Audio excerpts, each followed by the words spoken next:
Hi friends, Basha's Kitchenல இன்னைக்கு நம்ம ஒரு நியூ இயர் vlog பார்க்க போறோம்.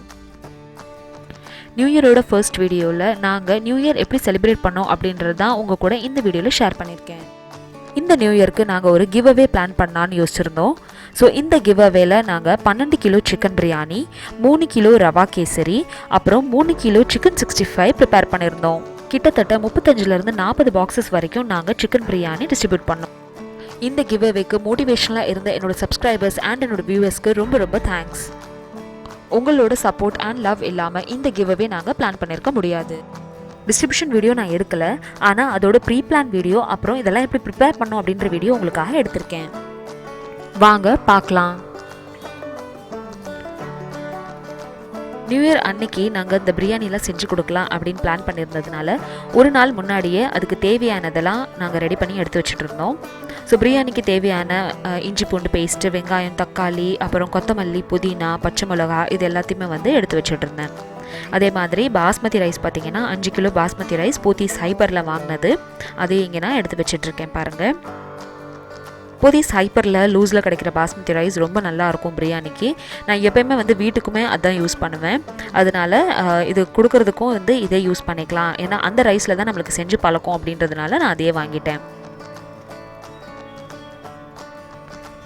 கேசரிக்கு தேவையான சர்க்கரை, அப்புறம் திராட்சை, முந்திரி பருப்பு இது எல்லாத்தையுமே நான் இப்போது எடுத்து வச்சிட்ருக்கேன். ஸோ எல்லாமே போய் மொத்தமாக நான் வாங்கிட்டு வந்துட்டோம். எவ்வளோ நம்ம செய்ய போகிறோமோ அதுக்கேற்றாப்புல அனர்ந்து எல்லாத்தையும் நாங்கள் வாங்கிட்டு வந்தோம். ஸோ 5 கிலோ அரிசி, 2 கிலோ வெங்காயம் தக்காளி, தட் இஸ் 2 கிலோ வெங்காயம், 2 கிலோ தக்காளி, 2 கட்டு புதினா, 2 கட்டு மல்லி. வாங்கிட்டு வந்ததுக்கப்புறமா இதை கட்டை பிரிச்சுட்டு அப்படியே நான் ஃபஸ்ட்டு கவரில் எடுத்து வச்சிட போகிறேன். நாங்கள் காலையிலே வாங்கிட்டு வந்துட்டோம் அப்படின்றதுனால இதை கட்டை பிரித்து கவரில் எடுத்து வச்சிட்டோன்னா ஈவினிங் எடுத்து இதை ஆஞ்சி வச்சிடலாம். பிரியாணிக்கு ரொம்ப முக்கியம் புதினா, கொத்தமல்லி தான். அதனால் அதை ஃபஸ்ட்டு நம்ம சேவ் பண்ணி வச்சிடணும். அது வாடிடுச்சு அப்படின்னா நம்மளோட சாப்பாடில் மசாலாவோட அந்த ஃப்ளேவர் இருக்காது. அதனால் ஃபஸ்ட்டு கொத்தமல்லி, புதினாவை கட்டு பிரித்து எடுத்து வச்சிட்ருக்கேன்.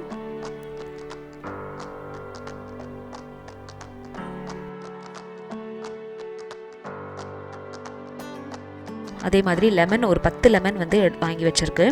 இஞ்சி பூண்டோட அளவு பார்த்திங்கன்னா 1/2 கிலோ இஞ்சி, 1/2 கிலோ பூண்டு, 1/2 கிலோ இஞ்சி வாங்கி இப்போ நான் கொத்தமல்லியோடு சேர்த்து நல்லா கவர் போட்டு இப்போ நான் அதை எடுத்து வச்சிட போகிறேன்.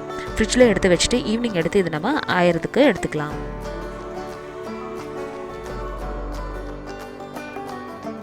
ஸோ ப்ரீ ப்ரிப்ரேஷனில் பார்த்திங்கன்னா ஃபஸ்ட்டு தேவையான பொருட்கள்லாம் வாங்கி வைக்கிறது தான்.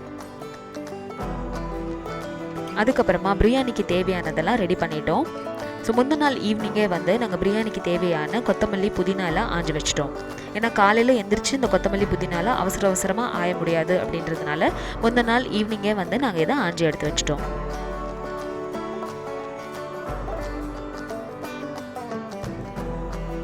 சாப்பாடு கொஞ்சம் நிறைய செய்யும்போது இந்த மாதிரி ப்ரீ ப்ரிப்ரேஷன் நீங்கள் பண்ணிட்டீங்க அப்படின்னா உங்களுக்கு நிறைய செய்யும்போது நிறைய வேலை இருக்காது. அதனால் இந்த சின்ன வேலையெல்லாம் ஃபஸ்ட்டே முடிச்சிட்டோன்னா நம்மளுக்கு செய்கிற அன்னைக்கு ரொம்ப நிறைய வேலை செஞ்ச மாதிரி நம்மளுக்கு தோணாது. நெக்ஸ்ட் டே மார்னிங் நான் இஞ்சி பூண்டு பேஸ்ட்டெல்லாம் அரைச்சி எடுத்து வச்சுட்டேன். ஸோ பிரியாணிக்கு இஞ்சி பூண்டு பேஸ்ட் ரொம்ப முக்கியம். முந்தின நாள் நான் அரைக்கலை, முந்தின நாள் எல்லாத்தையும் ரெடி பண்ணி எடுத்து வச்சுட்டு நெக்ஸ்ட் டே மார்னிங் தான் எந்திரிச்சு அரைச்சேன். அதே மாதிரி 1.5 லிட்டர் தயிர் பாருங்கள், இந்த மாதிரி பால் காய்ச்சி தயிர் போட்டு வச்சுட்டேன். ஸோ தயிரும் பிரியாணிக்கு ரொம்ப முக்கியம். அதே மாதிரி சிக்கன் 65க்கும் நம்மளுக்கு தயிர் தேவைப்படும் அப்படின்றதுனால இது ரெண்டுமே இப்போது ரெடி ஆயிடுச்சு.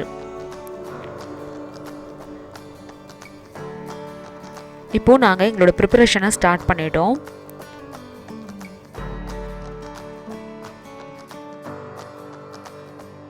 அஞ்சு கிலோ சிக்கன் இங்கே வாஷ் பண்ணி எடுத்து வச்சிட்ருக்காங்க.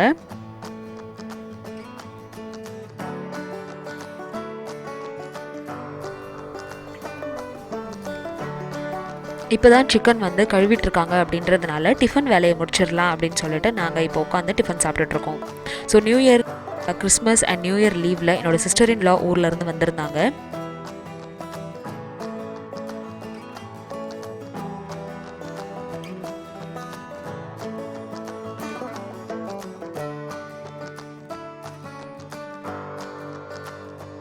நியூ இயர் அன்னைக்கு மார்னிங் பிரேக்ஃபாஸ்ட் பார்த்திங்கன்னா பூரிக்கிழங்கு நாங்கள் கடையில் வாங்கிட்டு சாப்பிட்டோம்.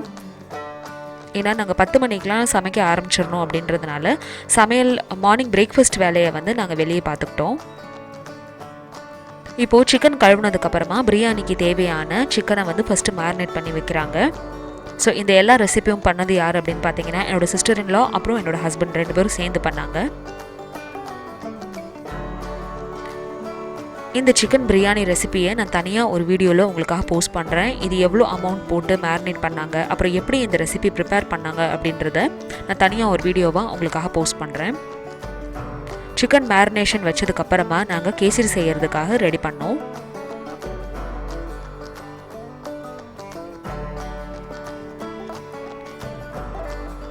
நியூ இயரோட ஃபர்ஸ்ட் ரெசிபி ரவா கேசரி செய்யறதுலேருந்து ஸ்டார்ட் பண்ணலாம் அப்படின்னு சொல்லிட்டு ஃபஸ்ட்டு நாங்கள் எடுத்தோன்னே ரவா கேசரி தான் செய்ய ஸ்டார்ட் பண்ணோம். இதுக்கு ஒரு பாத்திரம் எடுத்துக்கிட்டோம். எண்ணெயும் நெய்யும் சம அளவு ஊற்றிக்கிட்டோம்.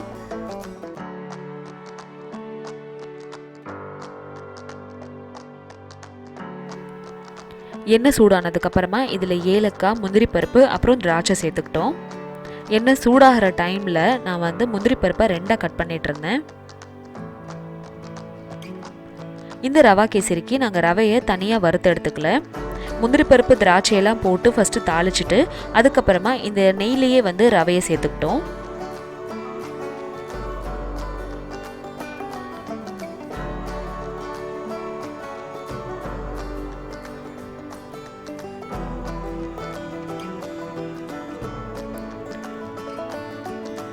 ரவையை போட்டு ஒரு 3லேருந்து 4 நிமிஷத்துக்கு அதை நல்லா இந்த நெய்லேயே வறுத்து எடுத்துட்டு அதுக்கப்புறமா அதுக்கு தேவையான சர்க்கரையும் தண்ணியும் சேர்த்துக்கிட்டோம்.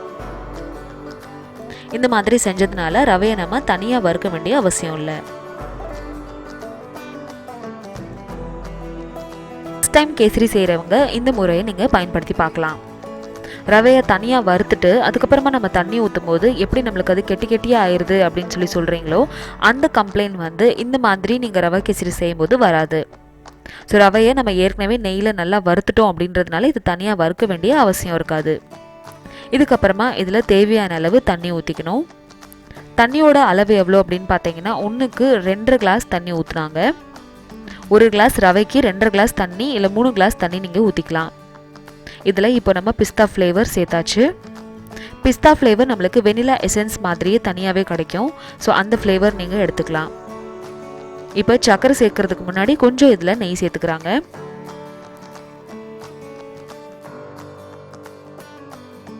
கடைசியாக கொஞ்சம் சர்க்கரையோட அளவு கம்மியாக இருந்துச்சு அப்படின்றதுனால கடைசியாக கொஞ்சம் சர்க்கரை சேர்த்துட்டு எல்லாத்தையும் நல்லா மிக்ஸ் பண்ணிவிட்டு தம்க்கு வச்சிட்டோம்.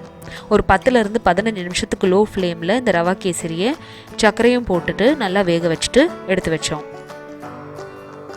ரவை கேசரி ஹல்வா மாதிரி ரொம்ப டேஸ்டியாக ரொம்ப சூப்பராக வந்துச்சு. ரவா கேசரி செஞ்சு முடிச்சதுக்கப்புறமா நாங்கள் வந்து சிக்கன் 65க்கு தேவையான சிக்கன் பீசஸ்லாம் மேரினேட் பண்ணி எடுத்து வச்சுட்டு இருந்தோம். 65க்கு பார்த்தீங்கன்னா இந்த தடவை நாங்கள் சக்தி மசாலா பொடி வாங்கிக்கிட்டோம். சக்தி சிக்கன் 65 மசாலா பொடி தான் இந்த 65க்கு நாங்கள் யூஸ் பண்ணோம். எக்ஸ்ட்ராவாக இதில் கொஞ்சம் தயிர், மஞ்சள் பொடி, உப்பு, காரம் அப்புறம் ஒரே ஒரு முட்டை சேர்த்துக்கிட்டோம்.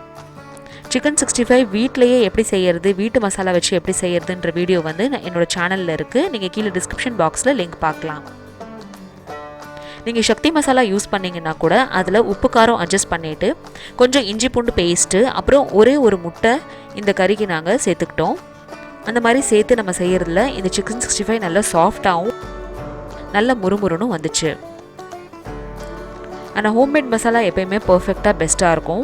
அதனால் ஹோம்மேட் மசாலாவில் பார்த்தோன்னா நம்ம கார்ன்ஃப்ளவர் மாவு அப்புறம் அரிசி மாவும் சேர்த்துக்கலாம்.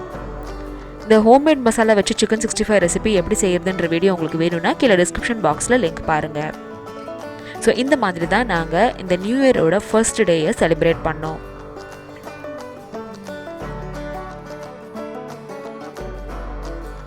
கேசரிக்கும் சிக்கன் 65 செய்கிறதுக்கும் நடுவில் தான் நாங்கள் சிக்கன் பிரியாணி ப்ரிப்பேர் பண்ணோம்.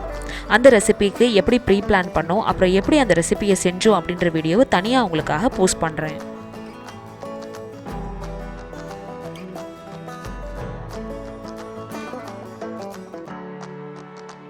இந்த கிவ்அவேயை நல்லபடியாக பிளான் பண்ணி எக்ஸிக்யூட் பண்ண என்னோடய ஃபேமிலி மெம்பர்ஸ் அப்புறம் என்னோடய ஹஸ்பண்ட்க்கு ரொம்ப தேங்க்ஸ்.